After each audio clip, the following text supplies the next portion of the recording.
Hello friends, how are you? Hope all of you are fine. In this lecture we are doing the MCQ practice on social impact and netiquette. Social impact हमारा क्या होता है? Social impact है हमारा कि सामाजिक हमारा क्या प्रभाव पड़ता है इंटरनेट का यूज़ करने का। और नेटिक्वेट का मतलब क्या है कि आपका शिष्टाचार को दिखाता है कि आपके पास नेट को यूज़ करने के लिए कुछ रूल्स हैं, रेगुलेशंस हैं, कुछ आपके कर्तव्य हैं आपको इंटरनेट यूज़ करने के। तो this is our second lecture on this social impact and netiquette. You can watch the first lecture also, in which we have done 25 MCQs. Now in this lecture we will do some more 25 MCQs on this social impact and netiquette. Now let's start the lecture. Now this is our now this is our question number 26. Data that can cause sustainable harm, embarrassment, inconvenience and unfairness to a individual. यानी कि data, जो कोई भी data है, कोई भी चीज़ है जो किसी इंडिविजुअल यानी कि पर्टिकुलर किसी इंसान को क्या करती है, इनकन्वीनियंस क्रिएट करती है, हार्म क्रिएट करती है उसको, तो उसको क्या बोला जाएगा? That will called as sensitive data. उसको आप क्या बोल लेंगे? That is called as sensitive data. तो वो आपका क्या हो जाएगा? सेंसिटिव डाटा हो जाएगा। इंपॉर्टेंट डाटा नहीं होगा, सिक्योरिटी इशू इसके अंदर नहीं है, क्योंकि हम किसी को अपने डाटा के ऐसे डाटा को हम यूज़ कर रहे हैं जिससे किसी को हार्म हो रहा है। That is not A security purpose, it is a sensitive data जो किसी को हार्म कर सकता है। So for option is A for 26 question. Now the 27th question, example of sensitive data is name of person is not a sensitive data, credit card details of a person is a sensitive data. इससे अगर credit card details अगर आपका किसी person की आपके पास है और उसका आप गलत यूज़ करते हैं तो उसको हार्म क्रिएट होगा, इनकन्वीनियंस होगी उसको। So this is your sensitive data. Date of birth is not a sensitive data, none of the above, that cannot be there because B option is correct for this question. For 27th question, B is your correct answer. Now move to the next question. This is question number 28. IPR stands for, IPR क्या करता है? IPR की full form क्या है? Intellectual property right. IPR is a intellectual property right. It is very important. IPR का मतलब क्या है? IPR is intellectual property right is your. Now move to the next question. This is your question number 29th. Code of the software will be protected by, जो code है software का वो copyright के द्वारा प्रोटेक्ट किया जाता है। Now there are three things, copyright, patent and trademark. These are different. ये तीनों क्या हैं? आपके डिफरेंट हैं। कॉपीराइट आपका अलग चीज़ है, पेटेंट आपका अलग चीज़ है, ट्रेडमार्क आपका अलग चीज़ है। कॉपीराइट क्या है? Copyright is your that you create something, your data. जैसे कि आपने क्या कर लिया है, यू रिटन ए बुक, आपने कोई एक बुक लिखी है and this is your copyright कि आप उस बुक को आप केवल आप ही प्रोड्यूस कर सकते हैं, सेल कर सकते हैं। That is protected by the copyright. Patent क्या है? आपने कोई न्यू इन्वेंशन की, तो उसको आप प्रोटेक्ट करते हैं पेटेंट के द्वारा। और ये पेटेंट क्या होता है? पेटेंट एक पर्टिकुलर टाइम ऑफ पीरियड के लिए होता है। पेटेंट आपका एक फिक्स टाइम के लिए है। नाउ ट्रेडमार्क के लिए आप क्या करते हैं? लोगोज हैं आपके, कंपनी का नाम है, दैट इज़ योर ट्रेडमार्क। तो ट्रेडमार्क से आप क्या करेंगे? लोगों को आप स्लोगन है या कंपनी का नाम है, company name, that is not a data. ये आपका डाटा नहीं है, दिस इज़ योर आइडेंटिटी। ये आपकी आइडेंटिटी को शो करता है। तो जहाँ पर आपको आइडेंटिटी को अगर प्रोटेक्ट करना है then you can use the trademark. अगर आपने अपनी इन्वेंशंस को प्रोटेक्ट करना है then you can use the patent. And if you want to protect your data, जो आपने क्रिएट किया है, आपकी क्रिएशन, यहाँ पे बोला जा सकता है आपकी क्रिएशन, आपकी जो क्रिएशन है उसको प्रोटेक्ट करने के लिए आप किसका यूज़ करेंगे? कॉपीराइट का यूज़ करेंगे। So here code of software, that means it is a creation. ये क्या है? आपकी क्रिएशन है कि आपने एक सॉफ्टवेयर को क्रिएट किया है, प्रोग्राम को क्रिएट किया है, उसको आप प्रोटेक्ट कैसे करेंगे? You will protect that by the copyright. उसको आप कॉपीराइट के द्वारा प्रोटेक्ट करेंगे। So for the question number 29 is your correct answer. Now move to the next question. This is question number 30। Functional expressions of the idea invention, जहाँ पे भी invention का मतलब आ जाता है, इन्वेंशन आ जाती है, that means you will protect it by patent. आप इसको क्या करेंगे, पेटेंट के द्वारा प्रोटेक्ट करेंगे। So for answer question number 30 it is option b. Now move to the next question. Question number 31, the name and logo. जैसे कि मैंने आपको बताया था, अगर आपको क्या करना है, आपकी क्रिएशन है, क्रिएशन को आप क्या करेंगे, कॉपीराइट के द्वारा प्रोटेक्ट करेंगे, कॉपीराइट के द्वारा। इन्वेंशन, इन्वेंशन को आप करेंगे पेटेंट के द्वारा। एंड लोगो, लोगो है, कंपनी नेम है, you will protect that by trademark. तो यहाँ पे आपकी क्या है, name and logo. Name and logo को किससे प्रोटेक्ट किया जाता है, ट्रेडमार्क के द्वारा। So the answer for 31st question is c. तो यहाँ पे आपका क्या आ जाएगा answer, registered trademark. Now move to the 32 question. Intellectual property is legally protected through. तो आपका इंटेलेक्चुअल प्रॉपर्टी है जो कोई दूसरा यूज नहीं कर सकता, इज लीगली प्रोटेक्टेड, कि लीगली किस प्रकार से प्रोटेक्टेड, किस किस चीज़ को इंटेलेक्चुअल प्रॉपर्टी के अंदर क्या क्या आता है जिसको हम लीगली प्रोटेक्ट कर सकते हैं।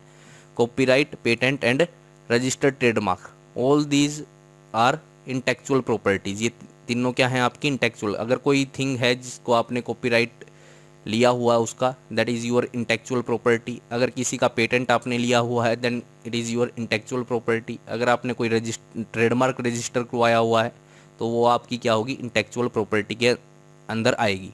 So for 32 question d will be your correct answer. Now move to the next question. This is question number 33। The dash include right to copy a work.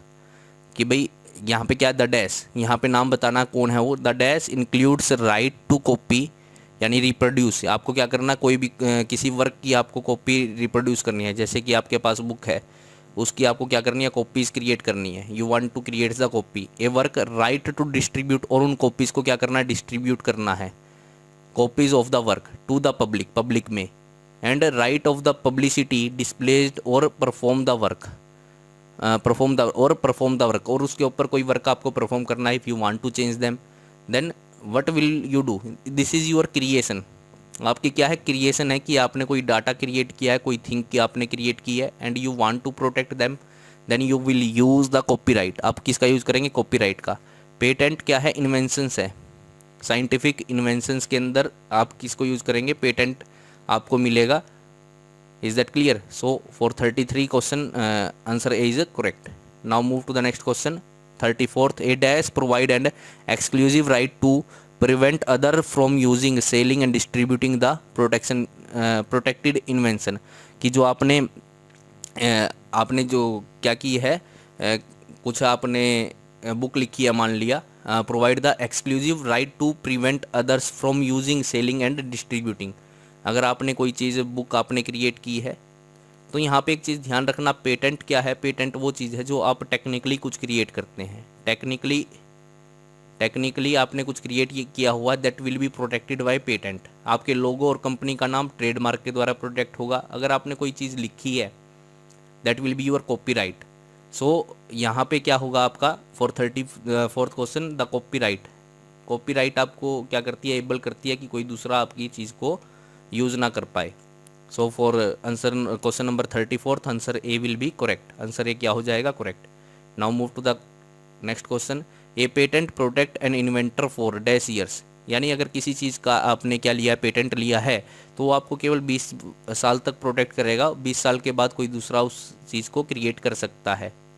Is that clear? So b will be your correct answer for 35th question. Now move to the next question.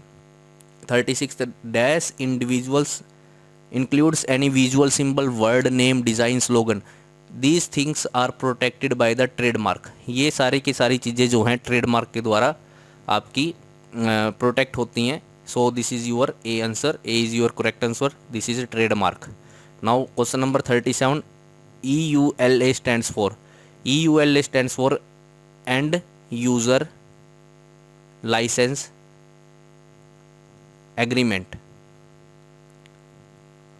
And user license agreement. यानी कि अगर आपने you have anything जिसको आपके पास क्या copyright है या patent है जिसका आपके पास, तो अगर आप कोई दूसरा आपको क्या करना चाहता है, उस चीज़ को यूज़ करना चाहता है, तो उसके पास क्या होना चाहिए, EULA होना चाहिए। एक एग्रीमेंट होगा क्रिएटर और यूज़र के बीच में, किसके अकॉर्डिंग, EULA के according, that is your end user license agreement, कि भाई कोई दूसरा यूज़र है, एंड यूज़र है, वो उस कॉपीराइटेड थिंग का या पेटेंट का या ट्रेडमार्क थिंग का यूज़ कर सकता है कि नहीं कर सकता है, तो उसकी क्या क्या कंडीशंस होंगी, that is called as agreement. This is your end user license, end user license agreement. License का मतलब क्या, वो लाइसेंस दे रहा है किसके अकॉर्डिंग, इस एग्रीमेंट के अकॉर्डिंग, किसको, एंड यूज़र को, ताकि वो क्या कर सके, उसकी क्रिएशन को क्रिएट यूज कर सके। तो एग्रीमेंट के अंदर क्या होती हैं, जो कंडीशंस होती हैं, that will be there in the agreement, how a end user can use the copyrighted thing और ट्रेडमार्क थिंग और यूर पेटेंट थिंग। जो पेटेंट हो चुकी हैं उनको किस प्रकार से यूज़ किया जा सकता है, that will be conditions will be written in the agreement. और उस एग्रीमेंट के अकॉर्डिंग उसको क्या मिलता है, लाइसेंस मिलता है कि वो उसको यूज़ कर पाए। किसको मिलता है, एंड यूज़र को, जिसने उसको क्रिएट नहीं किया है। So for EULA it stands for end user license agreement. Now move to the next question. So answer of this question is your C will be correct answer। 37th का आपका क्या हो जाएगा, C। Now move to the next question। This is question number 38 that covers all clauses of software purchase। क्या कौन, all clauses of software purchase, यानी कि software को जब आप परचेज करते हैं तो किन किन चीज़ों का आप यूज़ कर सकते हैं, कितनी कॉपीज़ आप उसकी इंस्टॉल कर सकते हैं। आपको एक कॉपी इंस्टॉल करने को मिलेगी, आप 2 डिवाइसेस के अंदर उसको इंस्टॉल कर सकते हैं कि नहीं कर सकते हैं। तो ये सारी की सारी चीज़ें किसके अंदर यूज़ होती हैं, EULA के अंदर। EULA क्या है आपका, एंड यूज़र लाइसेंस एग्रीमेंट, कि आपको एग्रीमेंट दिया गया है कि आप इस सॉफ्टवेयर को एक अपना कंप्यूटर के अंदर इंस्टॉल कर सकते हैं या 2 के अंदर इंस्टॉल कर सकते हैं, या आप इसको रेप्लिकेट कर सकते हैं खुद से। So this is given in EULA end user license agreement. आपको एक लाइसेंस दिया जाता है कि आप किस प्रकार से उस सॉफ्टवेयर का यूज़ किया कर सकते हैं। Now question number 39 dash means using other works and not giving equity creates equity for use. आपने एक्विटी नहीं दिया लेकिन दूसरे के वर्क को आपने यूज़ कर रहे हैं, कि भाई क्या है, कॉपीराइटेड थिंग है, कोई कॉपीराइटेड थिंग है, उसको आप यूज़ कर रहे हैं, लेकिन उसकी एक्विटी आपने उसको नहीं दिया, यानी जिसने क्रिएट किया है उसका आपको उसको आपने कोई बेनिफिट नहीं दिया। उसका जो आपने उससे कमाई की है उसका आपने कोई बेनिफिट उसके क्रिएटर को नहीं दिया है। That is called as plagiarism. Plagiarism आप इसको बोल लेंगे, इसको बोला जाता है साहित्यिक चोरी। साहित्यिक चोरी, ये एक चोरी से रिलेटेड वर्ड है कि आपने चोरी कर ली उसको बिना बताए और उसका यूज़ कर रहे हैं, उससे आप इनकम कर रहे हैं, लेकिन उसको कोई आप एक्विटी नहीं दे रहे हैं। So for 39th question answer a is you are correct. Now move to the next question. This is question number 40। License and copyright are same terms. License और कॉपीराइट आपके सेम नहीं होते हैं। लाइसेंसिंग, कॉपीराइट का मतलब क्या, copyright है आप कुछ भी कर सकते हैं। लाइसेंस के अंदर आपकी कंडीशंस होती हैं, लाइसेंस के अंदर आपको क्या मिलेंगी, कंडीशंस मिलेंगी। कॉपीराइट क्या है, copyright anything you can do, anything you can do, तो आप कुछ भी कर सकते हैं अगर आपके पास कॉपीराइट है। लाइसेंस क्या है कि आप किस प्रकार से यूज़ करेंगे, तो वो उसके अंदर आता है EULA के अंदर, एंड यूज़र लाइसेंस एग्रीमेंट। आपको एक एग्रीमेंट साइन करना होता है कि किस प्रकार से आप उस चीज़ को यूज़ कर सकते हैं, उस कॉपीराइटेड चीज़ को यूज़ कर सकते हैं। Is that clear? So this 2 things are not same, so B will be your correct answer. Now move to the next question. This is question number 41st. A dash is a type of a contract between the creator and the original work permitting someone to use their work generally for the same price, for some price। कि आपने क्या किया, आपके पास कोई चीज़ है, उसका आपके पास copyright है और आप किसी दूसरे को क्या कर रहे हैं, परमिट कर रहे हैं। You are permitting to someone for some pricing, कि आप उसकी चीज़ को यूज़ कर सके। That is called as your licensing. वो क्या हो जाएगा, आपका लाइसेंस आप दे रहे हैं। और लाइसेंस के एग्रीमेंट किसके अंदर अंदर आते हैं, एंड यूज़र लाइसेंस एग्रीमेंट के अंदर। तो EULA stands for end user license agreement, की उस कॉपीराइटेड थिंग का आप किस प्रकार से यूज़ कर सकते हैं, उसकी जो कंडीशंस हैं वो लिखी जाती हैं। एक एग्रीमेंट आप क्रिएट करते हैं, उस एग्रीमेंट के अंदर अकॉर्डिंग आपको लाइसेंस मिलता है, और लाइसेंस के अकॉर्डिंग एंड यूज़र जो है या जो आप हैं किसी कॉपीराइटेड चीज़ को यूज़ कर सकते हैं। So for 41st question the answer B will be correct. Now move to the next question. This is question number 42. Presenting someone else idea। तो यहाँ पर हम क्या कर रहे हैं, जैसे ही ये वर्ड दिख जाए someone else idea, work, तो ये क्या है आपका प्लगरिज्म है, यानी साहित्यिक चोरी आप कर रहे हैं, आप चोर हैं। Now move to the next question. This is question number 43। Ravi copy someone contents. Ravi ने क्या किया, किसी की समवन कंटेंट फ्रॉम इंटरनेट। किसी ने क्या किया, इंटरनेट से रवि ने किसी दूसरे के कंटेंट को क्या कर लिया, कॉपी कर लिया, but do not mention the source of the original creator, और ओरिजिनल क्रिएटर के सोर्स को मेंशन नहीं किया। This is an act of plagiarism. ये क्या है आपका प्लगरिज्म है, कि आपने चोरी की है, उसकी साहित्यिक चोरी you are doing. Now the question, so answer of 43rd question is A. Now move to the next question 44th। This is dash means unauthorise use of others trademark. यहाँ पे क्या हो जाएगा, ट्रेडमार्क का ट्रेडमार्क को use कर रहे हैं आप, तो उसको क्या बोलेंगे, ट्रेडमार्क इन्फ्रिंजमेंट्स। ट्रेडमार्क की चोरी आप बोल सकते हैं उसको। सो 44th क्वेश्चन के लिए आपका आंसर क्या हो जाएगा, B will be your correct answer. Now move to the next question. This is question number 45th। GPL stands for. GPL क्या है आपका, general public licence. GPL stands for general public licence.